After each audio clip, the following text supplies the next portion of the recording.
দর্শক সবাইকে স্বাগত জানাচ্ছি নিউজ 24 প্রতিদিনের বিশেষ আয়োজন ZSRM ইনসাইড পলিটিক্স অনুষ্ঠান। আপনাদের সঙ্গে আছেন প্লাবনুর রহমান। আপনারা এরই মধ্যে জানেন যে নতুন বাংলাদেশের স্বপ্ন দেখাচ্ছেন আপনার নতুন যে সরকার গঠিত হতে যাচ্ছে অন্তর্বর্তীকালীন সরকার, সেই সরকারের প্রধান উপদেষ্টা হিসেবে শপথ নিতে যাওয়া নোবেলজয়ী ডক্টর মোহাম্মদ ইউনূস তিনি আজকে দেশে ফিরেছেন। বিমানবন্দরে কথা বলেছেন গণমাধ্যমের সামনে এবং নতুন বাংলাদেশের স্বপ্ন তিনি দেখেছেন এবং তিনি যেটি বলেছেন যে যদি তাকে আসলে প্রয়োজন হয় তাহলে তার কথা আসলে শুনতে হবে এবং তিনি কোনোভাবেই দেশের মধ্যে ভেদাভেদ চান না। সবাইকে একটি পরিবার হিসেবে উল্লেখ করেছেন বাংলাদেশে এবং সব নাগরিককে রক্ষার দায়িত্ব এই সরকার নেবে বলেই তিনি জানিয়েছেন। অনেক উচ্চাশা তিনি আসলে দেখিয়েছেন। এই বিষয় নিয়ে মূলত আমরা আসলে কথা বলতে চাই, কতটা সহজ সে বিষয় নিয়ে মূলত আমরা কথা বলতে চাই এবং সেই জায়গায় তিনি বলেছেন যে সংঘাত হচ্ছে সেটি তিনি কোনোভাবেই আসলে চান না।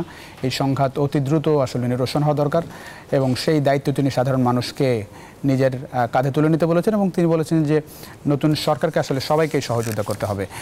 নানা জায়গায় নানা রকম সংস্কার দরকার এবং খুব গুরুত্বপূর্ণ একটি কথা তিনি বলেছেন যে এক দেশে সরকার নামক একটি যন্ত্র আছে কিন্তু সেই সরকারের প্রতি আসলে মানুষের কোনো রকম আস্থা নেই। সেই দিনের আসলে অবসানের তিনি আসলে ঘটাতে চান এবং সেজন্য যে অন্তর্বর্তীকালীন সরকার গঠিত হতে যাচ্ছে 17 সদস্য বিশিষ্ট, সেই 17 সদস্য বিশিষ্ট অন্তর্বর্তীকালীন সরকার শপথ নেবেন। সেই জায়গাটাই শপথ নেবেন সকাল রাত 9টায় ইনসাইড পলিটিক্স অনুষ্ঠানে। আমাদের সঙ্গে দুজন অতিথি আছেন। শুরুতে তাদের সঙ্গে আপনাদের পরিচয় করে দিয়ে আছেন মোশাররফ আহমেদ ঠাকুর, সাবেক ছাত্রনেতা ও সাংস্কৃতিক ব্যক্তিত্ব, আমার ডান পাশে আছেন। একেবারে ডান দিকে আছেন হৃদয় স্বজন সমন্বয়ক AIEUB। আপনার দুজনকে স্বাগত জানাচ্ছি ইনসাইড পলিটিক্সে। শুরু করতে চাই মোশাররফ আহমেদ ঠাকুর, আপনার কাছে একটু জানতে চাই যে অনেক আশা শুনলাম ডক্টর মোহাম্মদ ইউনূস নতুন বাংলাদেশের স্বপ্ন দেখাচ্ছেন এবং যেটি খুবই গুরুত্বপূর্ণ এবং অনেকের মনেই আশার সঞ্চার হচ্ছে যে বক্তব্য তিনি দিয়েছেন সেটি খুবই আশাব্যঞ্জক। আপনি নিশ্চয়ই শুনেছেন, একটু শুনতে চাই নতুন অন্তর্বর্তীকালীন সরকার কেমন হতে যাচ্ছে এবং ডক্টর মোহাম্মদ ইউনূসের বক্তব্য সম্পর্কে একটু পর্যবেক্ষণ জানতে চাই। ধন্যবাদ। নিউজ 24-এর দর্শক শ্রোতা, উপস্থাপক, অপর বিজ্ঞ আলোচক, আমাদের এই প্রজন্মের হিরো স্বজন। তো আমি আপনাকে বলি যে আমাদের গোটা দক্ষিণ এশিয়ায় যদি ইতিহাস দেখেন তো চারটি ছাত্র গণ অভ্যুত্থানের ইতিহাস আমাদের দক্ষিণ এশিয়াতে নাই। 1952 সালে বেসিক্যালি এটা ছিল ছাত্র শ্রমিক অভ্যুত্থান এবং এই অভ্যুত্থানটির ক্যারেক্টারটা হলো এর মধ্য দিয়ে মুসলিম লীগ আমাদের পূর্ববঙ্গ থেকে, তখন পূর্ব বাংলা পূর্ব পাকিস্তান হয় নাই 52 সালে, 56 সালে পূর্ব পাকিস্তান হয়। তো এটা বিদায় হয়ে যায়। 69-এর গণ অভ্যুত্থানের মধ্য দিয়ে আইয়ুব খান এবং তার মুসলিম লীগ বিদায় হয়। জি, 71 সালের জানুয়ারি থেকে মার্চ পর্যন্ত যে গণ অভ্যুত্থানটি হয় সেই গণ অভ্যুত্থানে পাকিস্তান নামক রাষ্ট্রটি উচ্ছেদ হয়ে যায়। 90 সালের গণ অভ্যুত্থানের মধ্য দিয়ে এরশাদ এবং তার দল এখান থেকে উচ্ছেদ হয়, স্বৈরাচারী এরশাদ। তো এইবারের যে গণ অভ্যুত্থানের ছাত্র গণ এবং সেনা অভ্যুত্থান, আমি মনে করি সেনাবাহিনীকে আমরা বাদ দিব না, ছাত্র গণ অভ্যুত্থানের একটি নতুন ক্যারেক্টার হলো এই ক্যারেক্টারটাতে আমাদের যে সংবিধানের মধ্যে একটা নিহিত আছে, একটা একনায়কত্ব একটা জিনিস নিহিত আছে সংবিধানের মধ্যে। মানে এই সংবিধানটা একটা ব্যক্তিকে কেন্দ্র করে 1972 সালে একজন ব্যক্তি শেখ মুজিবুর রহমান, অবিসংবাদিত নেতা, তাকে কেন্দ্র করে তাকে কত বেশি ক্ষমতায়িত করা যায়, তার ক্ষমতায়ন কত বেশি করা যায়, এই দৃষ্টিভঙ্গি থেকে 72 সালের সংবিধানটি বলেন অনেকে খুব ভালো সংবিধান, বাট আমি আইনের ছাত্র, রাষ্ট্রবিজ্ঞানের ছাত্র হিসাবে আমি আপনাকে বলি ওই সংবিধানের মধ্যে মেজর ত্রুটিটাই হলো যে 72 সালের সংবিধানে প্রধানমন্ত্রীকে সকল ক্ষমতা দিয়ে দেওয়া হয় এবং 75-এ আবার রাষ্ট্র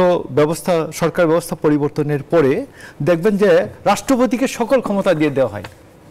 আবার 90-এর গণ অভ্যুত্থানের পরে আবার 72 সালের সংবিধানের মতো প্রধানমন্ত্রীকে সকল ক্ষমতা দিয়ে দেওয়া হয়। এখন প্রধানমন্ত্রী যদি ইচ্ছা করেন, মানে এখন ব্যক্তি এটি মূল সমস্যা মনে হয় ব্যক্তির মধ্যে বিষয়টা, যেটি এখনো বিদ্যমান, খুব কেউ যদি এটা এক্সারসাইজ করেছেন, কেউ কম করেছেন, দিন দিন আরো প্রকট হয়েছে বিষয়টা। তো এটাতে প্রধানমন্ত্রীর একনায়কত্ব এমন একটি বিষয় আছে সংবিধানের মধ্যে। আমার মনে হয় এই জায়গাতে যে এইবারে গণ অভ্যুত্থানের মধ্য দিয়ে আওয়ামী লীগ যে একটি কাগজে বাগে পরিণত হয়েছিল, কেউ একটি গুঁতো দিবে আর এটা সে একবারে ধসে পড়বে, এই অবস্থাটি হয়েছে। আমরা আপনাকে বলি যে আমরা গত 15-10 বছর জানতে চাইছিলাম যেটি হচ্ছে যে আজকে ডক্টর মোহাম্মদ ইউনূস যে বক্তব্য দিয়েছে সেটাতে তো অনেক আশা দেখা যাচ্ছে, সেটা কতটা সহজ বলে মনে হয় আপনার কাছে? আমাদের যে কৃষ্টি কালচার, রাজনৈতিক ফরাসি বিপ্লবের পরেও যদি আপনি দেখেন ছাত্র জনতার মধ্যে বিশাল আশা ছিল, এবং ফরাসি বিপ্লবের পরে 1892 সালে একটি নৈরাজ্যবাদী সরকারও আসে। আমরাও কিন্তু স্বাধীনতার পরে আমরা আশায় যে বুক বেঁধেছিলাম, আমার স্বাধীনতার সময় আমার বয়স 9 বছর, স্বাধীনতা যখন হয়েছে 72 সালে, তো সেই সময়ে আমরা দেখেছি যে ওই সময় বহু আশা ছিল। তো আশা না, আমি আপনাকে বলি চ্যালেঞ্জ, আশা নয়, আশা প্রত্যাশা না। আমাদের ছাত্ররা আমাদের সামনে যে চোখগুলি উন্মোচন করেছে, চোখটা খুলে দিয়েছে, এইখানে কি কি চ্যালেঞ্জ দাঁড়িয়েছে। চ্যালেঞ্জটা দাঁড়িয়েছে যে একটু চ্যালেঞ্জের কথা শুনবো, আমি একটু নিয়ে আসি আপনার চ্যালেঞ্জটা তিনি কত সঠিকভাবে মোকাবেলা করবেন, তাইলেই আশা পূরণ হবে। যত সফলভাবে চ্যালেঞ্জগুলোকে মোকাবেলা করবেন, চ্যালেঞ্জগুলোকে প্রথম চিহ্নিত করা, চ্যালেঞ্জগুলিকে মোকাবেলা করা, চ্যালেঞ্জগুলিকে সফল করা, এইটার মধ্যে আশা আমাদের পূরণ হওয়ার নিহিত আছে। জি, অনেক ধন্যবাদ। একটু জানাতে চাই যে আসতে চাই হৃদয় স্বজন, অনেক রক্তের বিনিময়ে আসলে এই নতুন স্বাধীনতা, যেটি আজকে ডক্টর মোহাম্মদ ইউনূস আবু সাইদের কথা স্মরণ করেছেন, অশ্রুসিক্ত নয়নে স্মরণ করেছেন, এবং তিনি এটিকে দ্বিতীয় স্বাধীনতা উল্লেখ করেছেন। আপনি নিজেও আহত, শারীরিক অবস্থা একটু জানতে চাই, কি অবস্থা আছে? শারীরিকভাবে ভালো থাকার বিষয় কি, যখন আপনি মানসিকভাবে খুব প্রশান্তিতে থাকবেন তখন আসলে শারীরিক ছোট ছোট ইফেক্ট ওইটা আপনার মানে খুব একটা হার্ম করবে না। ভালো আছেন? মানসিকভাবে আমি অনেকটাই ভালো আছি। আচ্ছা, যে 17 সদস্যের উপদেষ্টা পরিষদ আমরা দেখলাম অন্তর্বর্তীকালীন সরকারের, কতটা আশা দেখছেন? আপনাদের যে সংগ্রাম, যে উদ্দেশ্য নিয়ে এই যে দ্বিতীয় স্বাধীনতা, সেটি কতটা বাস্তবায়িত হবে বলে মনে হয়? আসলে দেখুন, আমরা যখন বিগত সরকারের মধ্যে একটা স্বৈরাচার সরকারের বিরুদ্ধে আন্দোলন করতে পারি, তখন এক বুক ভরা আশা এবং সাহস নিয়ে আমরা এগিয়েছিলাম। তো সেখান থেকে আমরা যেহেতু একটা অন্তর্বর্তীকালীন সরকার পেয়েছি, এবং সেখানে আমাদের আন্দোলন সংগঠিত করার একদম প্রথম সারির 2 জন আছেন সেই 17 সদস্যের মধ্যে, তো সব মিলিয়ে আমরা পজিটিভে আছি। এখানে 2 জন আমরা দেখতে পাচ্ছি যে 16 এবং 17। হ্যাঁ, 16 এবং 17। সেখানে আসিফ আছেন এবং নাহিদ আছেন, 2 জন। নাহিদ ইসলাম। জি, আমি জানতে চাচ্ছিলাম যে ডক্টর মোহাম্মদ ইউনূসের কথা একটু জানতে চাই। তিনি বলেছেন যে আমরা এই পুরো বাংলাদেশ একটা পরিবার, এই বাংলাদেশ আমরা একসঙ্গে চলতে চাই, আমাদের মধ্যে দ্বিধাদ্বন্দ্ব যাই থাকুক সেটা সরিয়ে ফেলতে চাই, যারা বিপথে গেছে তাদের পথে আনতে চাই এবং একসঙ্গে যাতে কাজ করতে পারি। কতটা সহজ মনে হয় বিষয়টা? কারণ আমাদের জাতির মধ্যে তো অনেক বিভক্তি এখনো, এবং আপনি জানেন যে এখনও বাংলাদেশের বিভিন্ন জায়গায় কিন্তু সহিংসতা, বিশৃঙ্খলা হচ্ছে, যেটি বড় উদ্বেগের কারণ। কতটা সহজ মনে হয়? বিষয়টা একদমই সহজ নয়, তবে উনি যে সমস্ত কথা বলেছে সেটা জনমানুষের দাবির কথা বলেছে, সেখান থেকে আমরা পরিপূর্ণ একটা সমর্থন আছে আমাদের, এবং আমাদের সেখান থেকে একটা আশাবাদী যে উনি জিনিসগুলো খুব ভালোভাবে হ্যান্ডেল করতে পারবে। তবে বর্তমান যে পরিস্থিতি, সহিংসতার যে কথা, আমি গতকালকে রাতেও আপনারা দেখতে পারবেন যে উত্তরা, মোহাম্মদপুর বিভিন্ন জায়গায় একটু ডাকাতির ঘটনা হচ্ছে রাতের বেলা।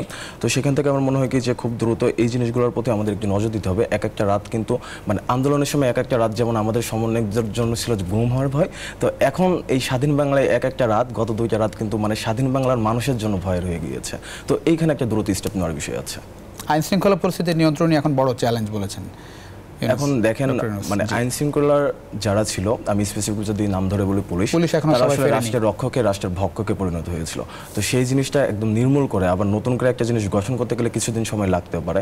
তবে সেই সময় আমরা যারা ছাত্র আন্দোলনের সাথে ছিলাম, আমরা যে জিনিসটা চেষ্টা করতেছি, যেখানে যেখানে নাশকতা হতে পারে সেখানে সেখানে আমাদের টিম উপস্থিত থাকার চেষ্টা করতেছি, এবং আমরা আমাদের নিজ দায়িত্ব থেকে এটা পালনের চেষ্টা করতেছি। কিন্তু আমরা কিন্তু রাষ্ট্রের কাছে ওইভাবে দায়ভুক্ত কোনো নীতি পরিচালক আমরা না। তো এটা একটা দাবি থাকবে যে খুব দ্রুত যেন এই নাশকতাগুলো যেন কন্ট্রোল করা যায়, তার জন্য আবার একটা প্রসেসিংয়ের মাধ্যমে যেন আগানো হয়। জি, মোশাররফ হোসেন ঠাকুর, আমি আসতে চাই ডক্টর ইউনূসের সঙ্গে যে 16 জন উপদেষ্টা আছে, একটু নামটা পড়ি আমি। আছেন ডক্টর সালাউদ্দিন আহমেদ, সাবেক বাংলাদেশ ব্যাংকের গভর্নর ছিলেন, ব্রিগেডিয়ার জেনারেল অবসরপ্রাপ্ত এম শাকত হোসেন, সেনাবাহিনীর পরে তিনি নির্বাচন কমিশনার হিসেবে সফলতার সঙ্গে দায়িত্ব পালন করেছেন, আদিলুর রহমান খান, হাসান আরিফ আছেন, তৌহিদ হোসেন আছেন, ডক্টর আসিফ নজরুল আছেন, সৈয়দ রিজওয়ানা হাসান, সুপ্রদীপ চাকমা, ফরিদা আক্তার, বিধান চন্দ্র রায়, বিধান রঞ্জন রায়, আফম খালেদ হাসান, নূরজাহান বেগম, শারমিন মুর্শিদ, ফারুকি আজম, নাহিদ ইসলাম এবং আসিফ মাহমুদ আছেন, আসিফ মাহমুদ, সজীব ভুইয়া। তারা আসলে বৈষম্যবিরোধী ছাত্র আন্দোলনের প্রতিনিধি হিসেবে এখানে আছেন এবং রাত 9টায় শপথ। যে আশা আমরা সবাই দেখছি, বাস্তবায়নের বড় গুরুদায়িত্ব এই অন্তর্বর্তীকালীন সরকারের। একটু এই জায়গায় একটু এটা হচ্ছে আমি মনে করি যে cabinet of talent. G, I should say cabinet of talent. তো ক্যাবিনেট অফ ট্যালেন্ট আমরা এদের কাছে যে প্রত্যাশাটা হচ্ছে যে ব্রিটিশ কনস্টিটিউশন আমাদেরকে যেটা শেখায় সেটা হচ্ছে কালেকটিভ রেসপন্সিবিলিটি। আমি জানি না স্বজন কোন ডিপার্টমেন্টের ছাত্র। আমি আসলে আর্টস ডিপার্টমেন্টের ছাত্র না, বাট আমার রাজনৈতিক ইতিহাস সম্পর্কে খুব ঝোঁক ছিল। বাংলাদেশের অ্যাটলিস্ট রাজনৈতিক ইতিহাস অনেকটাই কভার করা। তো সেইখানে কালেকটিভ রেসপন্সিবিলিটি, যেমন ব্রিটিশ কনস্টিটিউশন বলে যে একজন যে কোনো মন্ত্রী যা বলবেন এটা গোটা ক্যাবিনেট, মন্ত্রী যাহা করেন তা গোটা ক্যাবিনেট করেছে। জি জি। তো এই স্পিরিটে যদি ওয়েস্টমিনিস্টার টাইপ অফ ডেমোক্রেসিকে যদি সামনে রেখে যদি, এবং আমি ডক্টর ইউনূসকে সামনে রেখে আমার প্রত্যাশাটা হচ্ছে যে তিনি সারা পৃথিবী ঘুরেছেন, সারা পৃথিবীর শাসন ব্যবস্থার সম্বন্ধে ওনার বিশাল জ্ঞানের ভাণ্ডার, অভিজ্ঞতা আছে এবং উনি ব্যক্তিগতভাবে ব্যক্তি খাতকে কীভাবে উজ্জীবিত করা যায় এবং এই যে কালেকটিভ রেসপন্সিবিলিটির যে কোয়েশ্চেন অফ কালেকটিভ রেসপন্সিবিলিটি, এইটা যদি প্র্যাকটিস হয় তাইলে আমার মনে হয় বাংলাদেশ সব দিকে ঘুরে দাঁড়াবে। এবং আমি আমাদের যে সবচেয়ে একক হিসাবে ইউরোপিয়ান ইউনিয়ন আমাদের সবচেয়ে বড় রফতানির ডেস্টিনেশন, এই রফতানির ডেস্টিনেশন ডক্টর ইউনূসের নেতৃত্বে আমার মনে করি এটা আমাদের মার্কেটটা দ্বিগুণ হয়ে যেতে পারে। আমেরিকাতে ওনার প্রচুর বন্ধু আছেন যারা আমাদের রফতানির মার্কেট দ্বিগুণ হতে পারে এবং আমরা একটা নতুন ভিয়েতনামের সংস্করণের দিকে এগিয়ে যেতে পারি। আপনি শুনে আশ্চর্য হবেন যে ভিয়েতনামের রফতানি হচ্ছে, বাজার হচ্ছে তাদের $750 বিলিয়ন, আর আমার এখানে হচ্ছে মাত্র 50 to 60 বিলিয়ন। তো সেই ক্ষেত্রে আপনি আশা করছেন যে ইকোনমি ঘুরে দাঁড়াবে? ইকোনমি মারাত্মকভাবে ঘুরে দাঁড়াতে পারে। এখানে হচ্ছে যে এই জায়গায় একটু জানতে চাই, সেটা হচ্ছে বাংলাদেশের ভেতরে যে বিষয়গুলো আছে, ধরেন সিন্ডিকেটের একটা বিষয় আছে, দ্রব্যমূল্যের যে বিষয়, মানুষ তো সবার আগে আসলে দ্রব্যমূল্যের নিয়ন্ত্রণটা চায়। আপনাকে প্রথম কথা হচ্ছে যে এই যে দ্রব্যমূল্যের যে প্রশ্নটা, সিন্ডিকেশন যদি চাঁদাবাজি, এটার সিন্ডিকেটের মূল জায়গাটাই হচ্ছে চাঁদাবাজি। এবং আপনাকে ধরুন আলু আমার 91 লক্ষ মেট্রিক টন দরকার, 1 কোটি 11 লক্ষ মেট্রিক টন আমাদের উৎপাদন, 30 লক্ষ মেট্রিক টন আমার 20 লক্ষ মেট্রিক টন বেশি, তারপরে আলুর দাম বেড়ে যায়। কেন? 70 টাকা সিন্ডিকেশন, এটা সিন্ডিকেট যে সে আলু 3 গুণ দামে বিক্রি করবে, বেশ কিছু আলু পচিয়ে ফেলে দেবে। এই জায়গাটায় একটা সাধারণ মানুষ মনে করছে এই জায়গাটা বড় উন্নতি হবে এই জায়গাটায় অধীনে। আরেকটা বড় বিষয় হচ্ছে যে ঘুষ ছাড়া কাজ হয় না, বিভিন্ন দপ্তর, সরকারি দপ্তর, বিভিন্ন জায়গায় নিয়োগ বাণিজ্য হয়। এই বিষয়গুলো ডক্টর ইউনূস যে একটা সিগনিফিকেন্ট একটা অ্যাড্রেস করেছেন একটা জায়গাকে, যে আমরা সরকার মানেই মনে করি যে একটা নিপীড়নের যন্ত্র, মানে ওইখানে গেলেই আমাকে ঘুষ, কোনো সার্ভিস নিতে গেলেই তাকে ঘুষ দিতে হবে, কোনো সার্ভিস নিতে গেলেই আমি একটা চাপের মুখোমুখি হব। অথচ সরকার এটা উনি অ্যাড্রেস করেছেন, সরকার মানেই হচ্ছে সার্ভিস। সরকারের কাছে মানুষ যখনই পৌঁছে যাবে তখন সে মনে করবে আমি নিরাপদ, আমি এখান থেকে একটা সার্ভিস পাবো। ডক্টর ইউনূসের এই অ্যাড্রেসটা, শুধু এক লাইনের যে অ্যাড্রেসটা, এক লাইন যেটা উনি অ্যাড্রেস করেছেন যে আমার গভর্নমেন্ট হবে একটা সার্ভিসের কেন্দ্র, সেবার কেন্দ্র, এটা উনি যদি বাস্তবায়ন করতে পারেন, আমার বাংলাদেশ নতুন করে ঘুরে দাঁড়াবে। যে শেখ মুজিবুর রহমান 71 সালে পারেন নাই। আমি একটু হৃদয় স্বজন একটু আসতে চাই, এই যে জায়গাগুলো আমি একটু অ্যাড্রেস করলাম, সেই জায়গাগুলোই কি ধরনের আশা আপনারা দেখছেন, মানে কোন উপায়ে এগুলো আসলে নিয়ন্ত্রণ করা সম্ভব বলে মনে করেন? স্যারের একটা কথার কোট ধরে বলতে চাই। স্যার যেটা বলে শেখ মুজিবুর রহমান যেটা 71 পারেন নাই, এখানে আসলে আমি খুব নগণ্য ব্যক্তি পাই। রাজনৈতিক ইতিহাস পড়ে আমার মনে একটা প্রশ্ন জেগেছে, যে ব্যক্তি গণতন্ত্রের জন্য আন্দোলন করেছিল সে ব্যক্তি কেন পরবর্তীতে একনায়কতন্ত্র প্রতিষ্ঠা করতে গিয়েছিল? এটার কোনো সৎ উত্তর আমি কখনো কারোর থেকে পাইনি, পাবেন না। আমার ছোট একটা মনে এই প্রশ্নটা এসেছিল টুকটাক রাজনৈতিক ইতিহাস পড়ে। যাই হোক, আপনি যে প্রশ্নটা করলেন, আসলে এই জিনিসটা কখন সম্ভব হবে? আপনি বাংলাদেশের যে রাজনৈতিক দলের ইতিহাসে দেখেন, আমি আমার জায়গা থেকে নিরপেক্ষভাবে বিবেচনা করে দেখেছি, কম বেশি সব জায়গায় আমি দেখেছি যে দুর্নীতি। এবং বাংলাদেশের প্রতিটা সেক্টরে যে দুর্নীতি, এই দুর্নীতির ইন্ধনদাতা হচ্ছে রাজনীতি, রাজনৈতিক দল। আপনি শিক্ষা বলেন, খাদ্য বলেন, যেমন আমাদের ইকোনমি নিয়ে যেহেতু কথা হচ্ছিল, আচ্ছা আমাদের সব থেকে বড় পার্টি কি জানেন? আমাদের ম্যান পাওয়ার। আমরা বলি যে আমাদের দেশের জনসংখ্যা বেশি, আচ্ছা ঠিক আছে, এটা তো অনেক দেশের কাছে নাই, আমরা এই ম্যান পাওয়ারটা কেন ইউটিলাইজ করতে পারতেছি না? Because of corruption. আপনি খাদ্যদ্রব্যের যে দামের কথা বলতেছিলেন, এখানে কোন বাইরে আমাদের শ্রমশক্তি পাঠানোর ক্ষেত্রে যেটা, জনশক্তি পাঠানোর ক্ষেত্রে যেটা দেখা যায়, সরকারি বলা হচ্ছে এখানে 2 লাখ টাকা লাগবে, আপনার তার লাগছে দেখা গেলো 7 লাখ টাকা, বাকি 5 লাখ টাকা আসলে কোথায় যাচ্ছে? স্যার আমি যেটা বোঝাতে চাচ্ছি যে আমার যে জনশক্তিটা আছে, আমার দেশে মেধাবী ছাত্রের অভাব নেই, আমার দেশে কর্মঠ মানুষের অভাব নেই, আমি কেন আমার দেশে কর্মসংস্থান করতে পারতেছি না? আমার দেশের মানুষ বিদেশমুখী কেন হবে? জি আচ্ছা আপনি এবং যারা ধরেন খুব কনসার্নের বিষয়, যারা খুব মেধাবী, তাদের বেশিরভাগই আসলে বিদেশমুখী। আপনি বুয়েটের স্টুডেন্টদের যখন এই দেশটা আপনাকে সিকিউরিটি দিবে না, তখন যারা একটু মানে থাকতে চাই যে ঠিক আছে যান বাঁচানো খরচ, আমি একটু আমার যেহেতু বাইরের দেশে যাওয়ার সুবিধা আছে, আমি কেন যাব না? এটা কি সহজে আমাদের বাংলাদেশের ভেতরের অভ্যন্তরীণ সংস্কারগুলো করা খুব সহজ বলে আপনার মনে হয়? যখন একটা ধরেন কোনো স্বার্থ থাকবে না যে সরকারের, কোনো রাজনৈতিক উদ্দেশ্য মানে থাকবে না যে সরকারের, খারাপ উদ্দেশ্য, তার দ্বারা সম্ভব। এই সরকার যে অন্তর্বর্তীকালীন সরকার আশা করি। জি এই জায়গাটা একটু আমি আপনাকে বলি যে রাষ্ট্রের কোনো কিছুই অরাজনৈতিক নয়। প্রথম কথাটা হচ্ছে অ্যারিস্টটল বলেন যে রাষ্ট্রের কোনো কিছুই অরাজনৈতিক না। প্লেটোও তাই একই মনে করেন। রাষ্ট্রের কোনো কিছুই, অনেকে বলছেন যে কোঠা আন্দোলন, কোঠা বিরোধী আন্দোলন, কোঠা সংস্কারের আন্দোলন, এটা অরাজনৈতিক আন্দোলন। এটা কখনোই অরাজনৈতিক আন্দোলন ছিল না। এটা রাষ্ট্রের কোনো বিষয়ই অরাজনৈতিক না, নাম্বার 1। নাম্বার 2, আপনি দেখবেন যে আমাদের স্বজন যে কথাটা বলেছে, এটাকে বলে হিউম্যান ক্যাপিটাল। আমরা হিউম্যান ক্যাপিটালের একটা বড় সৌভাগ্যের জায়গায় আছি, সেটার নাম হচ্ছে ডেমোগ্রাফিক ডিভিডেন্ড। আমরা 2041 পর্যন্ত আমরা ডেমোগ্রাফিক ডিভিডেন্ডের মধ্যে যাব, মানে আমরা একটি তরুণ যৌবনের রাষ্ট্র। জি আমরা একটু বঙ্গভবনে যেতে হচ্ছে, সেখানে যুবকের রাষ্ট্র শপথ অনুষ্ঠানের কথা রয়েছে। জি অনেক ধন্যবাদ, আমরা একটু ফিরবো নিশ্চয়ই আপনার কাছে আবারও ফিরতে চাই। আমাদের সঙ্গে ইতিমধ্যে যোগ দিয়েছেন মাসুদ কামাল, সিনিয়র সাংবাদিক। আমরা বিদায় দিয়েছি মোশাররফ আহমেদ ঠাকুর, যিনি আমাদের সঙ্গে এর মধ্যে ছিলেন। মাসুদ কামাল, একটু আপনার কাছে জানতে চাই, এর আগে জানতে চেয়েছিলাম যে অনেক বড় আশা দেখছে জাতি ডক্টর মোহাম্মদ ইউনূসের হাত ধরে নতুন অন্তর্বর্তীকালীন সরকারের সামনে আসলে কতটা চ্যালেঞ্জ বলে মনে হয়, যখন এখনও আসলে বিভিন্ন জায়গায় সহিংসতা হচ্ছে,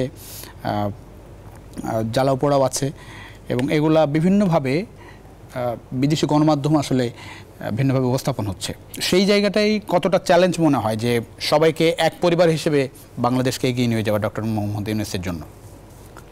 শুনেন, এই চ্যালেঞ্জগুলো তো থাকবে। উনি মাত্র আজকে আসলেন, জি, আর গত 3 দিনে আমি বলি ভার্চুয়ালি তো দেশে কোনো সরকার নাই। এখন এই জায়গাটাতে আমি একটু সশস্ত্র বাহিনীর সমালোচনা করব যে ওনাদেরও উচিত ছিল এই সময় এই অন্ততপক্ষে আইন শৃঙ্খলার রক্ষার দায়িত্বে ওনাদেরকে একটু ভূমিকা রাখা। শেখ হাসিনা চলে গেলেন, তারপরে যেন মনে হলো ওনাদের আর কোনো দায় দায়িত্ব নাই।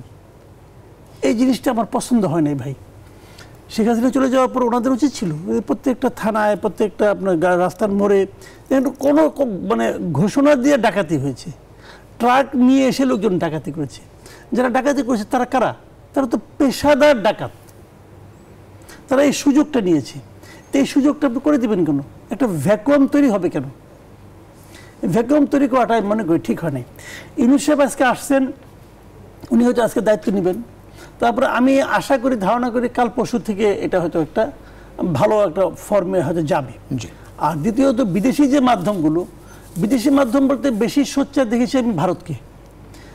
তারা যেন মানে শুরু থেকে উৎপেতে ছিল যে কেন এত ভাঙচুর হচ্ছে, কেন এগুলো হচ্ছে। তো ভাই দেখেন, একটা বিজয়ের পর না, আপনি আমি একটা ছোট্ট আপনাকে একটা এক্সাম্পল দেব। ধরেন আপনি ফুটবল খেলা দেখতে গেছেন, তো আপনার টিম জিতেছে, আপনি দেখবেন গ্যালারির সামনে একটা কাঁটাতার থাকে, কিন্তু ওই কাঁটাতার ডিঙিয়ে লোকজন কিন্তু মাঠের দিকে ছুটে যায়। আপনি নর্মাল সময় বলেন যে তুমি তারটা ডিঙিয়ে পাশে যাও, তো কেউ যাবে না, পারবেও না যেতে। ওই সময় কীভাবে যায় কেউ জানেও না কীভাবে যায়। এবং যে তারা কী করে, যে কি তারা তার পছন্দের খেলোয়াড়ের সঙ্গে হাত মিলাতে পারে, তাও পারে না, রাস্তা কিন্তু আটকে দেয়, কিন্তু তবু তারা যায়। এটা হলো বিজয়ের আনন্দের একটা বহিঃপ্রকাশ। এখন যেটি হচ্ছে যে সহিংসতা আসলে কমবে কিভাবে বলে মনে হয় আপনার কাছে? এবং এখনো কিন্তু রাজধানীর, বিশেষ করে রাজধানীর কথাই বলি, মানে একটা ডাকাত আতঙ্ক আছে। গতকাল রাতে বিভিন্ন জায়গায় ডাকাতি হয়েছে, কম কিন্তু ডাকাতি হয়েছে, কিন্তু প্রায় পুরো রাজধানী জুড়ে একটা ডাকাত আতঙ্ক ছিল 2টা, 3টা, 4টার মধ্যে রাত। সহিংসতা কিভাবে কমবে এই সিদ্ধান্ত ডক্টর ইউনূসকে নিতে হবে। জি, আমি তো তাকে পরামর্শ দিতে পারবো না, উনি নিজেই সিদ্ধান্ত নেবেন কীভাবে কমবে। তবে আমি এতটুকু বুঝি এটা কমানো সম্ভব, উনি এটা কমাতে পারবেন বলে আমি আশা করি। কমবে একদম, জাস্ট কালকে সকাল থেকে আপনি দেখবেন এই ডিফারেন্ট সিনারিও দেখবেন, আপনি কমে যাবে। থানাগুলিকে অ্যাক্টিভ করে দেখেন, একটা জিনিস ভাবেন আপনি, থানাতে অ্যাটাক করেছে কেন? এগুলি কিন্তু একটা পুঞ্জীভূত ক্ষোভ। বঙ্গবন্ধুর স্ট্যাচু ভেঙেছে কেন? এই ক্ষোভটা কিন্তু বঙ্গবন্ধুর উপর না, প্রতিদিন একটা করে অন্যায় হয়েছে সমাজে। এই অন্যায় হতে হতে দেখেছে যারা অন্যায় করছে তারা এই স্ট্যাচুটা বানাচ্ছে। ওই স্ট্যাচুটা হয়ে দাঁড়িয়েছে মানুষের কাছে অন্যায়ের প্রতীক। চেহারাটা বঙ্গবন্ধুর, কিন্তু ওটা হলো মানুষের কাছে অন্যায়ের প্রতীক, জুলুমের প্রতীক। ভেঙেছে। তারপরেও কি এটা আসলে ঠিক হলো? মানে ধরেন না, এটা ঠিক ঠিক আপনি এই সময় বিচার করতে পারবেন না, কারণ এটা তো কোনো স্বাভাবিক সময় না। জি, অস্বাভাবিক সময় আপনি বিচার করতে পারবেন না এটা। কাজেই তারপরে আমি বলবো না হলে ভালো হতো, হয়তো আমার কাছে অনাকাঙ্ক্ষিত, কিন্তু এই আমার কাছে এটা অস্বাভাবিক নয়, এটা অস্বাভাবিক নয়। পৃথিবীর বহু দেশে এরকম ঘটনা ঘটেছে। তো এইগুলো এই সমস্ত কারণে হয়। তারপরে আমি মনে করি কালকে নাগাদ আশা করি আমি ঠিক হয়ে যাবো, কারণ কালকে যদি ঠিক না হয় তাহলে ভাই কি নিয়ে বাঁচবো? আরেকটা বিষয় আছে যে সেটা হচ্ছে যে পুলিশ আজকে মানে বেশিরভাগ জায়গায় আসলে ফিরতে শুরু করেনি, কিছু কিছু জায়গায় পুলিশ ফিরতে শুরু করেছে। ডিএমপি কমিশনার ঘোষণা দিয়েছেন পুলিশ হেডকোয়ার্টার্স থেকে 24 ঘন্টার মধ্যে কাজে যোগদানের কথা বলা হয়েছে। তারপরেও আজকে কিন্তু কর্মবিরতি চলছে। পুলিশকে আসলে কিভাবে আস্থায় আনা সম্ভব, বা পুলিশ কিভাবে নির্ভয়ে কাজ করবে? পুলিশকে আস্থায় আনার ব্যাপারটা একমাত্র পুলিশের উপরে নির্ভর করে। আমাদের দেশের পুলিশ এতদিন যারা ছিল, যারা পুলিশ হিসাবে যারা আমরা যাদেরকে দেখেছি গত 15 বছর, এদের মধ্যে আমি তো আপনি চোখ বন্ধ করে বলতে পারি যে 80% পুলিশ ছিল করাপ্ট। আমাদের চোখ বন্ধ করে বলবো আমি, কারণ আমি আমার অভিজ্ঞতা থেকে বলবো। এখন এই 80% পুলিশকে রাতারাতি হজ করে এসে পবিত্র হয়ে যাবে? হয়ে যাবে না তোর ভাই। তো আপনি যদি বলবেন যে এরা করাপ্ট হয়েছে সিস্টেমের কারণে, হ্যাঁ এটাও ঠিক, সিস্টেমের কারণে করাপ্ট হয়েছে। অফিসে যাওয়া বন্ধ করছে কেন? মৃত্যু ভয়ের কারণে। তো মৃত্যু ভয় তাদেরকে কিন্তু অনেক দূরে সরে রেখেছে। এখন তাদেরকে বোঝাতে হবে এই জিনিসটা, যদি সিস্টেম ঠিক হয়, যে তোমার যদি করাপশন ধরা পড়ে তোমার চাকরি থাকবে না, যদি চাকরি ভয় থাকে সেও চাপে বলে ঠিক হয়ে যাবে। পুলিশ অ্যাসোসিয়েশন গতকালকে কথা বলেছে, সেখান থেকে বলা হচ্ছে যে স্বৈর শাসককে টিকিয়ে রাখতে পুলিশ ব্যবহৃত হয়েছে। এই আন্দোলন থেকে পুলিশ শিক্ষা পেয়েছে, পরবর্তীতে মানুষের জন্য কাজ করতে চায় পুলিশ। ভালো তো, এটা উত্তম তো। এটা তো সেই পুলিশ অ্যাসোসিয়েশন যারা এর আগে একবার বিবৃতি দিয়েছিল, ওই তো নাকি রাতারাতি দুধ দিয়ে গোসল করে পবিত্র হয়ে গেছে। বিষয়গুলো এত সহজ না রে ভাই, যে একবার অন্যায় করতে করতে অভ্যস্ত হয়ে যায়, হঠাৎ করে একটা মানে ডানে মন নিল, মন নিয়ে তার অপবিত্র হয়ে গেল, এটা হয় না। আমি তো মনে করি যে পুলিশে একটা শুদ্ধি অভিযান চালানো উচিত। কারণ পুলিশে না, দেখেন 15 বছর একটা দুঃশাসনে মানুষের উপর চেপেছিল, 15 বছর উনি কিন্তু একা কাজটা করেন নাই।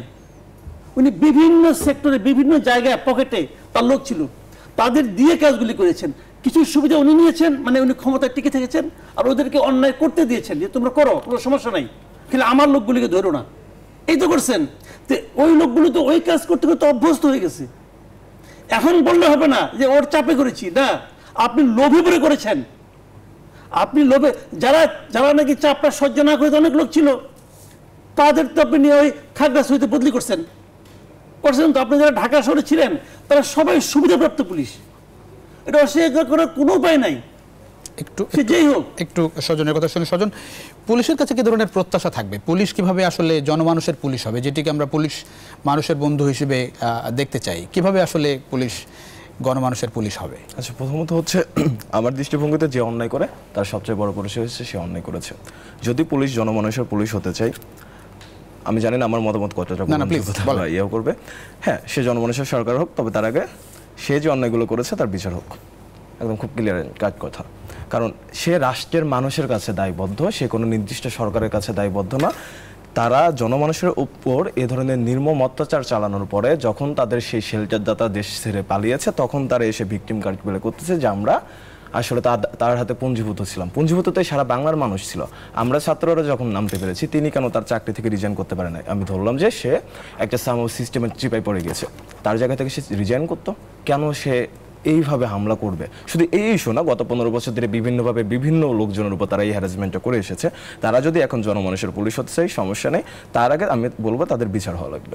মাসুদ কুমার, একটা বিষয় খুব অবাক করেছে, সেটি হচ্ছে যে আমার দেশের শিক্ষার্থীদের উপরে এভাবে গুলি চললো, এভাবে অত্যাচার হলো, লাথি মারা হলো শিক্ষার্থীদের উপরে, তারপরে সরকারের কোনো পক্ষ থেকে, পুলিশ সহ কোনো পক্ষ থেকে, একটা এমপির পক্ষ থেকেও 2 লাইন লেখা তো দূরের কথা, মানে কোনো স্ট্যান্ডস নেওয়া হলো না। মানে এইটাকে আপনি আসলে কীভাবে দেখেন? মানে পুলিশও তো রিভল্ট করতে পারতো যে না আমি আর গুলি চালাবো না, এমপি একটা রিজাইন করতে পারতো যে না আমি আসলে এটা দেখা সম্ভব না। শুনেন, উনি যে শেষ মুহূর্তে পদত্যাগ করতে চান নাই, এটা কেন, কিসের জোরে বলুন তো? এইগুলির জোরে। এই সব তো আমার, সবগুলিকে আমি সাজাই নিছি, উনি সবগুলো সাজিয়ে নিয়েছেন। এবং আমি মনে করি যে এদের এই স্টুডেন্টদের যে এবার যে আন্দোলনটা, এটা মুক্তিযুদ্ধের চেয়েও কঠিন যুদ্ধ ছিল। কারণ মুক্তিযুদ্ধে কিন্তু অচেনা মিত্র ছিল, মানে দেখা যাচ্ছে সে এই আপনার ওই একটা বাট সে আমার মিত্র, সে আমাকে হেল্প করছে।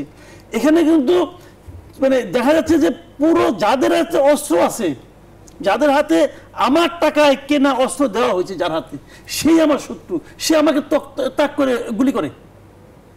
বলেন কে বিচারে? মানে এখন আপনি বলতে যাচ্ছেন যে সরকার, বললাম তো যত কমান্ডিং অফিসার ছিল এই সময়, প্রত্যেকটা লোক জেনে শুনে মানুষকে হত্যা করছে। 2-1 লোক বলতে পারে আমি মানসিক কষ্টে ছিলাম, হ্যাঁ বাবা তুমি মানসিক কষ্টে ছিলা, কোনো সন্দেহ নাই, কিন্তু গুলিটা তুমি করছো, অথবা তুমি গুলিটা করতে বলছো, কেন করলা? যেভাবে মারছে বাচ্চাদেরকে দেখছি তো ভাই, আমাদের বাচ্চা কাচ্চারা যেভাবে মারছে, মানে এটা হয় না, এটা পাকিস্তানি বাহিনী এভাবে মারে নাই, পাকিস্তানি বাহিনী এভাবে মারে নাই। একটু শুনি, সামনে থেকে, গুলির সামনে তো আপনারা ছিলেন, সিনারিওটা একটু জানতে চাই। আসলে এই সিনারিও বলতে কি, আমরা জয় পেয়েছি, কিন্তু আমাদের যে ক্ষতটা রয়ে গিয়েছে এটা কখনোই মুছবে না। একটা জীবনের মূল্য আমরা এই জয় দিয়ে কি করবো? একটা জীবন আমরা ফিরিয়ে আনতে পারবো? সেখানে যখন এই ধরনের একটা স্বৈরশাসক সরকার অফিসিয়ালি বলে 250-300 জেট, সেখানে জেটের এই নাম্বারটা কোথায় যেতে পারে? আপনি 4 টাইমস আপনাকে এটা মাল্টিপ্লাই করা লাগবে। তো তারপরে আসলে এই ধরনের আমাদের থেকে এই ধরনের কোনো সহনশীলতা আসে না যে হ্যাঁ তারা ভুল বুঝতে পারছে, ঠিক আছে তারা আবার কাজে ব্যাক করুক। আমরা তাদেরকে চাই না, আমরা তাদের উপযুক্ত বিচার চাই। এবার আমাদের 9 দফা দাবির মধ্যে এটা ইনক্লুডেড ছিল। তো আপনি এখন যদি দেখেন এই সিস্টেমটা শুধু পুলিশ না, এভাবে এই স্বৈরশাসক সরকারটা প্রতিটা পদে পদে তার যেভাবে সিন্ডিকেটটা গড়ে তুলেছিল, যে কারণে তিনি শেষ অবধি মানুষের মৃত্যুর মিছিলেও একটা থেকে যাওয়ার চেষ্টা করেছিলেন, যেটা হয়তো একটা ছাত্র জনতার গণ অভ্যুত্থানের শেষ পর্যন্ত তাকে পালাতে হয়েছে। এবং তার সেই কোটটা এখন আমাদের কাছে খুব হাস্যকর লাগে। কাইন্ড অফ এরকম ছিল যে বঙ্গবন্ধু কন্যা দেশ ছেড়ে পালায় না। তো এটা খুবই হাস্যকর লাগে। এবং আপনি যেটা বলতেছেন যে গণভবনে বা যে ধরনের একটা হামলা না, যে গণভবন, প্রধানমন্ত্রীর কার্যালয়, সংসদ ভবন, এখন দেখেন এটা উচিত কি অনুচিত হয়েছে, তার আগে প্রশ্ন আসে তাহলে তার কি পালানো উচিত?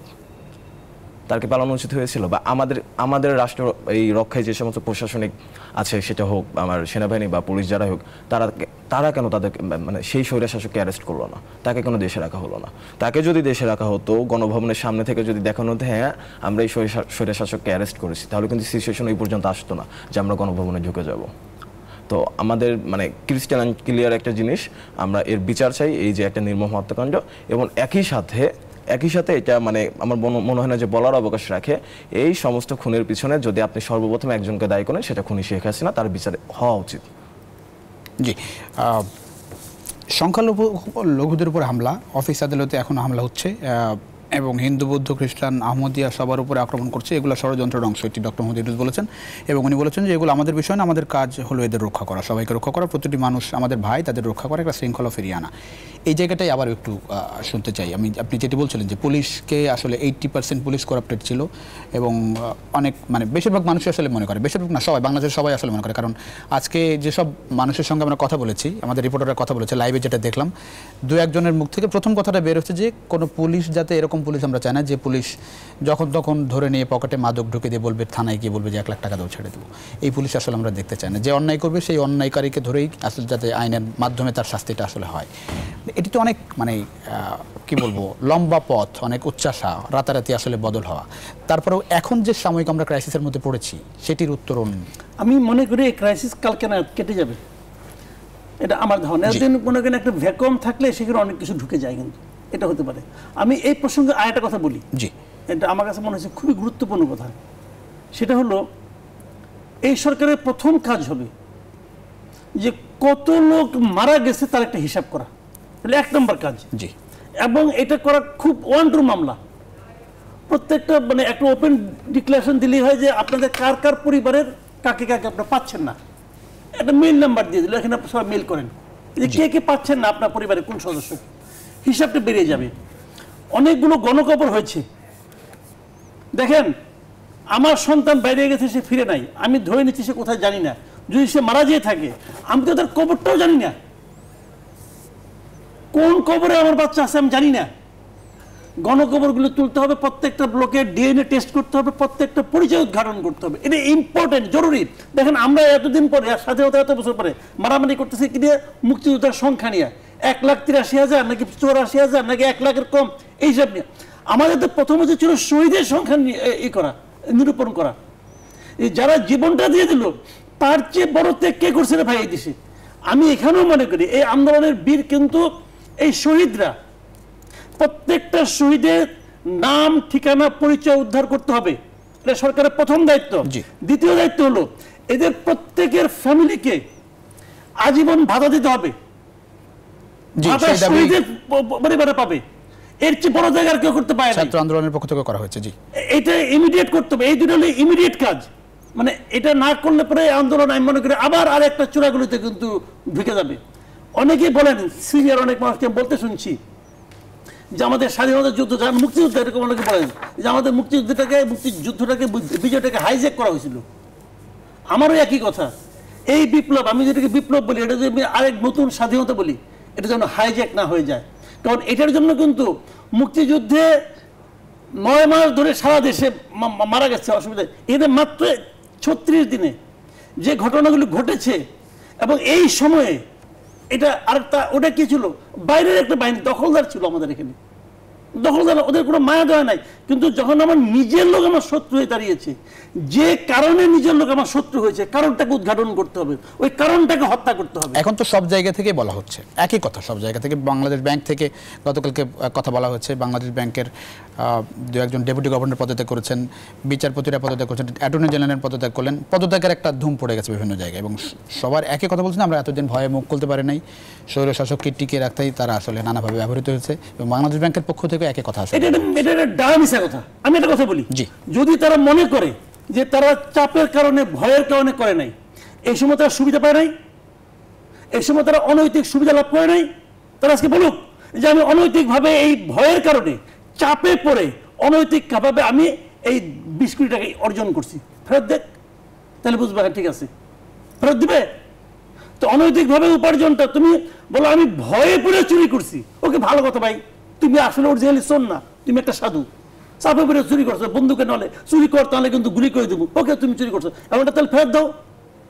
ওই যে ফেরত দাও, বলো যে আমি ফেরত দিয়ে দিলাম, আমি আজকে থেকে সাধু হয়ে গেলাম। এগুলো হলো বাদ কি বাদ, ওই ধরা পড়লে সবাই বলে, এগুলি বিপদে বলে সবাই বলে, আমি তো ইচ্ছা করে করি নাই, আমাকে বন্ধুকের মাথায় ফেলে নিচ্ছে, এগুলি করে হয় নাকি এটা ভাই? ফাজলামি কথা সব। এই সরকার কতদিন থাকবে বলে মনে হয়?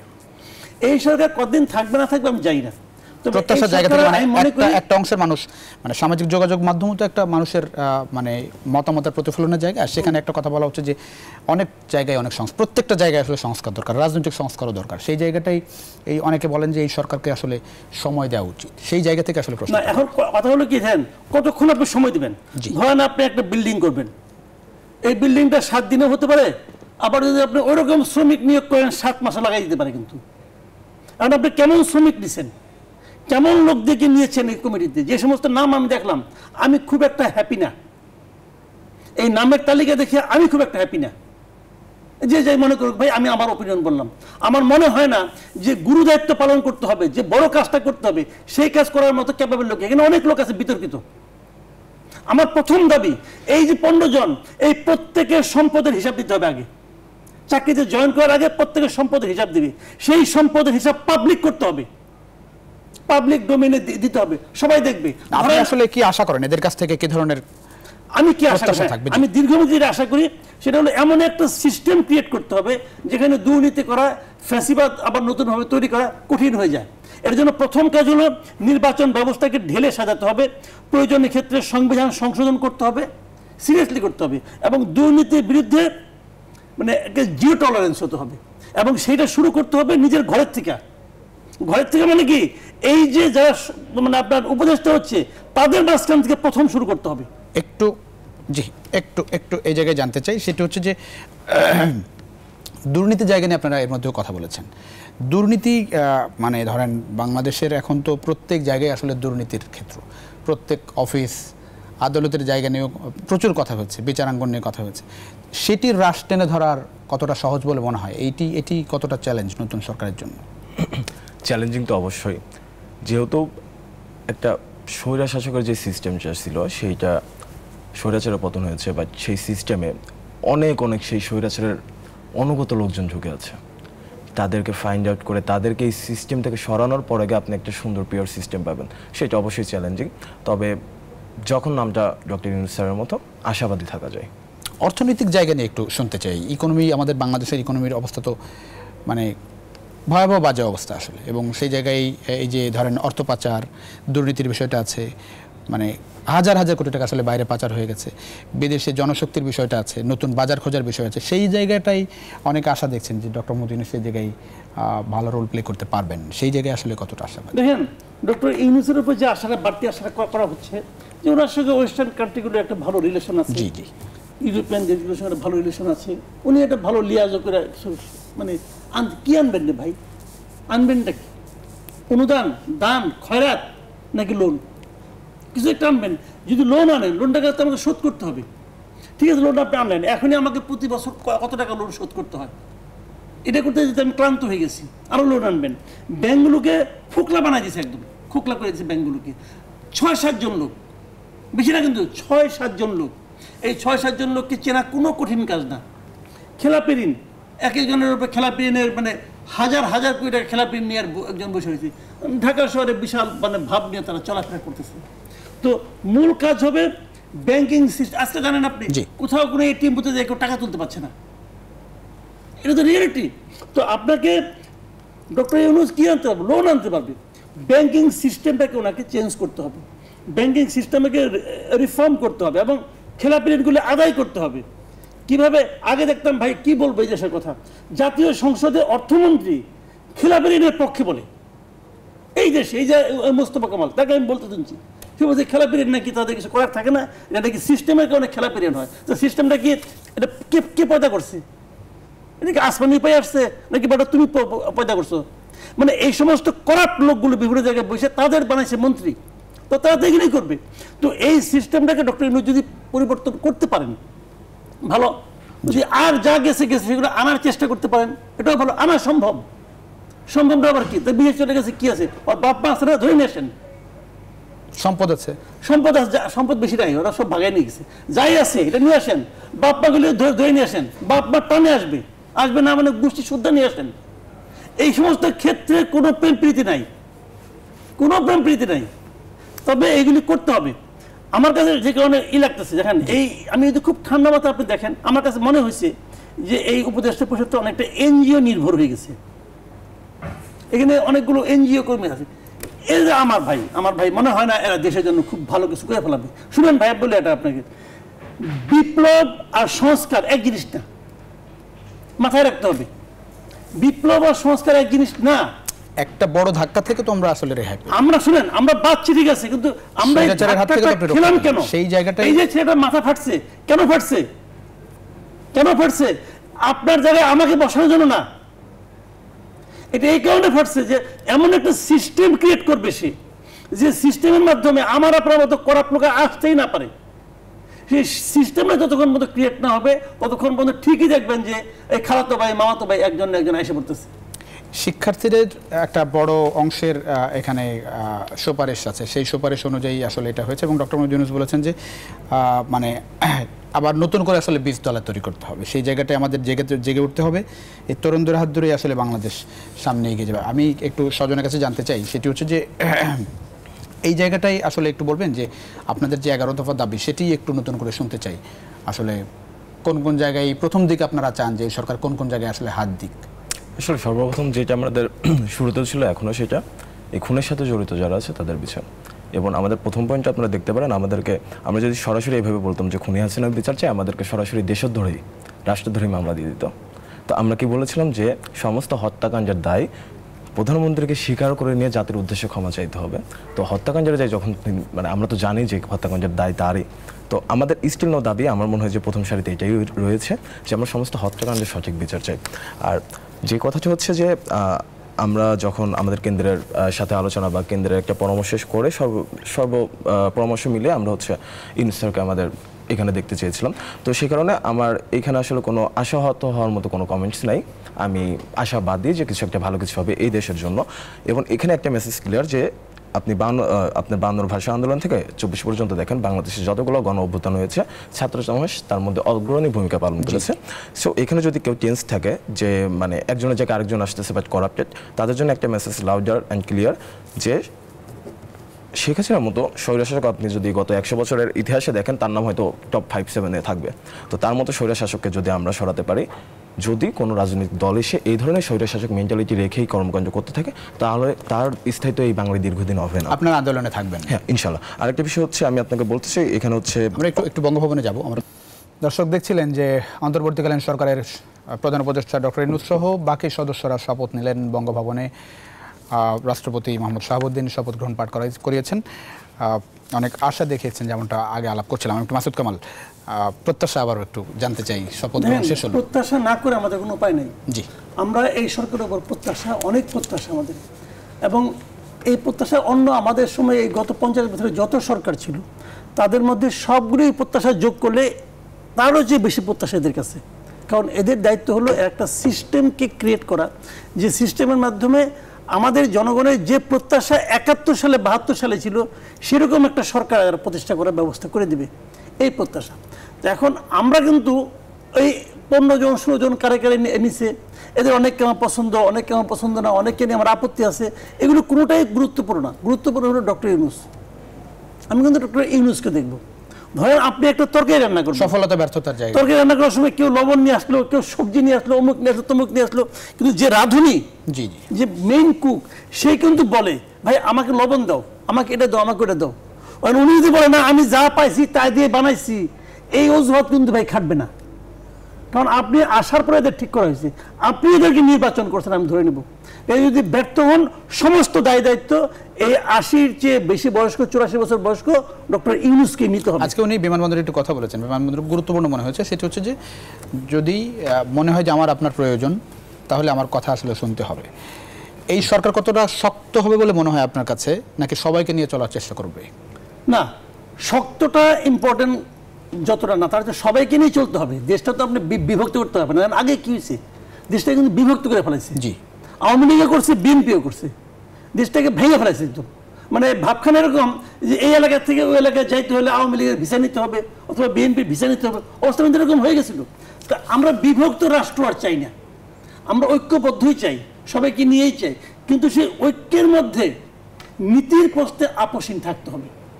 যদি কেউ বিশৃঙ্খলা সৃষ্টি, এই ঐক্যের জায়গায় কেউ যদি ধরেন বিশৃঙ্খলা সৃষ্টির চেষ্টা করে, সেক্ষেত্রে বোঝা যাচ্ছে যে কেউ ডিস্টার্ব করছে, শাস্তির মুখোমুখি হতে হবে। এটা তো ক্লিয়ার, তাকে শাস্তি। আপনি এই অনুষ্ঠানে পরিচালনা করতেছেন, আপনি যেভাবে চান, আমি যদি উল্টা পাল্টা কথাবার্তা বলি আপনি আমাকে বের করে দেবেন, কারণ অনুষ্ঠানের অ্যাঙ্কর আপনি। এই পুরা এই সরকারের অ্যাঙ্কর ডক্টর ইউনূস। উনি যদি কালকে বলবেন যে আমি তো করতে চেয়েছিলাম, অমুকের জন্য করতে পারি নাই, এই লেম এক্সকিউজ চলবে না। কারণ পুরো জাতি, পুরো তরুণ সমাজ সবাই আপনার দিকে তাকে আপনার ভরসা করেছে। আপনি যদি মনে করেন যেটা আপনার পক্ষে সম্ভব ছিল না, আগে বলেন আমি পারবো না বাবা। আচ্ছা, একটা বিষয় একটু জানতে চাই, যেহেতু সময় কম, সেটা হচ্ছে যে নির্বাচনের বিষয়ে বিএনপি এরই মধ্যে বড় সমাবেশ করেছে এবং তারা নির্বাচন চাই, 3 মাসের মধ্যে নির্বাচন দাবি করেছে। একটা বড় অংশের মানুষ মনে করে এই সরকারের কাছে সময়ও দেওয়া দরকার। কোন ধরনের দেখেন বিএনপি যেটা দাবি করেছে এটা বিএনপি পলিটিক্স, বিএনপি তো একটা পলিটিক্যাল পার্টি, তাই না? তারা তো কোনো চ্যারিটি অর্গানাইজেশন না, তাদেরও কিছু লক্ষ্য আছে, তো তারা পলিটিক্স তারা করবে। এবং আওয়ামী লীগের পলিটিক্স পলিটিক্যাল, আওয়ামী লীগ আপনি মনে করেন হারিয়ে গেছে তা কিন্তু না, আওয়ামী লীগ আসবে আস্তে আস্তে। কিন্তু তো এখন সমস্ত পলিটিক্যাল পার্টির সঙ্গে বসেই এই সরকারকে সবকিছু ঠিক করতে হবে। কঠিন কাজ, কিন্তু কঠিনতম কাজ এটা। কাজে আপনাকে সবার সঙ্গে বসে ঠিক করতে, একটা দলকে বাদ দিয়ে আপনি করবেন এটা হবে না, এটা হওয়া উচিত না। সবাইকে নিয়েই করতে হবে। কিভাবে করবেন আপনার ব্যাপার। আর আপনি যেটা বলতেছেন যে অভিমানের কথা, আমার কথা না শুনলে আমি নাই, এটা বলতে পারবেন না। আপনি এটা ঢুকে পড়ছেন ভিতরে। এখন যদি আমি আপনার কথা না শুনি, আপনাকে এমন সিস্টেম বানাতে হবে যাতে আমি শুনতে বাধ্য হই, আমাকে শোনাতে বাধ্য করবেন আপনি। কারণ আপনার হাতে সমস্ত আপনার স্টেট ইনস্ট্রুমেন্ট আপনার হাতে দেওয়া হয়েছে, আপনি এটা প্রপার ইউজ করবেন। আপনি অভিমান করার জায়গায় নাই ভাই, ওই অভিমান করবেন আমি গেলাম গা, এগুলি চলবে না। দায়িত্ব নিয়েছেন, পুরোটা শেষ করেন। আপনার প্রত্যাশা, আপনাকে সমস্ত কিছু দেওয়া হয়েছে, আপনি করেন। যদি আমি না মানি, বেড়াপনা করি, আমাকে টাইট করেন, কোনো আপত্তি নেই তো। কিন্তু দায়িত্ব বঙ্গভবনে যাই, শপথ শেষে একটা ছোট্ট বিরতি নিয়ে ফিরে জেডএস চেয়ারম্যান সাইড পলিটিক্সে। আশা করি আপনাদের সঙ্গে পাচ্ছি বিরতির পর। দর্শক, আবারও স্বাগত জানাচ্ছি জেডএস চেয়ারম্যান সাইড পলিটিক্স। আপনাদের সঙ্গে আছেন প্লাবন রহমান, আমার সঙ্গে এখন একজন আছেন হৃদয় স্বজন। যেতে চাই নতুন অন্তর্বর্তীকালীন সরকার বিষয়ে। আবার একটু প্রত্যাশার জায়গা থেকে জানতে চাই, আপনারা যেসব 11 দফা দাবি দিয়েছিলেন সেই জায়গা থেকে একটু শুনতে চাই, কোন কোন জায়গায় বেশি নজর দেবে বলে মনে করেন এই সরকার। আমি একটু অ্যাড্রেস করি, আপনি একটু যদি এই জায়গায় একটু নজর দেন। সেটা হচ্ছে আমরা এখন দেখছি যে ঢাকার ট্রাফিক ব্যবস্থাপনা, আমার কাছে লিস্ট আছে, আমি বলবো প্লিজ। ঠিক আছে। আচ্ছা, 11 দফা যে দাবি ছিল, এখানে আসলে কোনো দাবি আপনাকে সহ্য করে দেখতে পারবেন না, কিন্তু আমি যদি সংক্ষেপে অল্প সময় বলতে চাই, নাম্বার 1 যে দাবিটা ছিল, নাম্বার 1 যেটা আছে যে প্রাথমিক থেকে মাস্টার্স পর্যন্ত সকল ছাত্রছাত্রীদের ফুড কার্ড বয়স ভিত্তিক একটা রেঞ্জে 2000 থেকে 3000 টাকা প্রদান করা। এইটা মানে খুবই স্ট্যান্ডার্ড একটা দাবি বলে আমি মনে করি। ফুড কার্ড বলতে তাকে খাদ্য বাবদ একটা অ্যামাউন্ট দেওয়া, প্রাথমিক থেকে মাস্টার্স পর্যন্ত। দেন হচ্ছে নাম্বার 3 যেটা ছিল যে বৈষম্য বিরোধী ছাত্র আন্দোলনে আহতদের সেনা তত্ত্বাবধানে চিকিৎসা ও নিহতদের সঠিক তথ্য অনুসন্ধানে সশস্ত্র বাহিনী ও শিক্ষার্থীদের সমন্বয়ে অনুসন্ধান কমিটি গঠন করা এবং ক্ষতিগ্রস্ত পরিবারকে দ্রুত পুনর্বাসন করা। এটা আসলে মানে আমার মনে হয় যে বাংলাদেশের সাধারণ মানে মানুষের এই দাবি, মানুষের কথা, এবং এর মধ্যে প্রবাসীদের পক্ষ থেকে একটা ফান্ড গঠনের কথা বলা হচ্ছে। আচ্ছা, দেন নাম্বার 4 যেটা আছে বেসরকারি বিশ্ববিদ্যালয়ের শিক্ষার্থীদের সরাসরি সরকারি শিক্ষাবৃত্তি প্রদান করা। যেটা মনে হচ্ছে মানে আমার যেটা মনে হয় সারা বাংলাদেশের মানুষ জানে যে এই আন্দোলনে বেসরকারি বিশ্ববিদ্যালয়ের ভূমিকা কোথায়। যখন তারা 17 তারিখে সমস্ত পাবলিক বিশ্ববিদ্যালয় হল খালি করে দিয়েছে, তখন আমার মনে হয় যে সর্বোচ্চ আশাবাদী ব্যক্তি এতটা সহজে আশা করে নাই যে আমরা সরকার প্রদান করে দিতে পারবো, যেখানে বেসরকারি বিশ্ববিদ্যালয়ের একটা অগ্রণী ভূমিকা রয়েছে। আর সেই জায়গা থেকে, সেই প্রেক্ষাপট থেকে বেসরকারি বিশ্ববিদ্যালয় নিয়ে যে দাবিটাও জানানো হয়েছে সেটা কোনোভাবে অযৌক্তিক দাবি নয়, মানে কৃতজ্ঞতা প্রকাশের জায়গা থেকে যে জানানো তেমন না, এই দাবিটা একটা যৌক্তিক দাবি। আচ্ছা, দেন নাম্বার 5 যেটা আছে পিলকোনা শহীদ সেনা কর্মকর্তা থেকে শুরু করে বর্তমানে এখনো পর্যন্ত বিভিন্ন আন্দোলন ও বৈষম্য বিরোধী ছাত্র আন্দোলনে নিহত শহীদের স্মরণে শেখ হাসিনা পরিবারের বিভিন্ন ব্যক্তির নামে স্থাপিত শিক্ষা প্রতিষ্ঠানের নাম পরিবর্তন করে ওই শহীদদের নামে নামকরণ। এখান থেকে আমাকে একটু ডাইভার্ট হওয়া লাগবে, যেহেতু শেখ হাসিনা পরিবারের মানে শহীদদের নামকরণ কেন পরিবর্তন করা হচ্ছে এই কথাটা আসতেছে। দেখেন, আমি যেটা বলি যে আমার জন্মের পর থেকে আমি কোনো বাক স্বাধীনতা পাই নাই, বাট এর পাশাপাশি আমরা অনেক ধরনের স্বাধীনতা পাই নাই। আমরা জানার পরিধি বা জ্ঞানের স্বাধীনতা, আমরা সঠিক নিউজটা পাই নাই। আমরা আপনি দেখেন ক্লাস 1 থেকে শুরু করে 30 সেকেন্ড জি ক্লাস 1 থেকে শুরু করে আমরা যত দূরে যাচ্ছি আমাদের বইতে পুঁথিগতভাবে বঙ্গবন্ধু এবং বঙ্গবন্ধু পড়ানো হয়েছে। সঠিক ইতিহাসটা থাকুক। আমি একটা কথা বলতে চাই যে একজন ন্যায় মানে একদম আপনি একটা নিউট্রাল পারসনকে নিয়ে আসে 1972 থেকে 1975 পর্যন্ত। অনেক ধন্যবাদ দিতে হচ্ছে, আমরা নিশ্চয়ই অন্য সময় আপনাকে আমাদের স্টুডিওতে পাবো। অনেক ধন্যবাদ দিতে হচ্ছে হৃদয় স্বজন আমাদের সঙ্গে যুক্ত হওয়ার জন্য। আমরা আশা করি যে অন্তর্বর্তীকালীন শপথ নিল সেটি তরুণ সমাজ, বৈষম্য বিরোধী ছাত্র আন্দোলন এবং আপামর জনসাধারণ বাংলাদেশের সবার আকাঙ্ক্ষা পূরণ করবে। অনেক ধন্যবাদ দর্শক। এই ছিল আজকের ইনসাইড পলিটিক্স। দেখা হবে নিশ্চয় অন্য সময়। সে পর্যন্ত ভালো থাকবেন, সুস্থ থাকবেন। আশা করি নিউজ 24 সঙ্গে থাকবেন।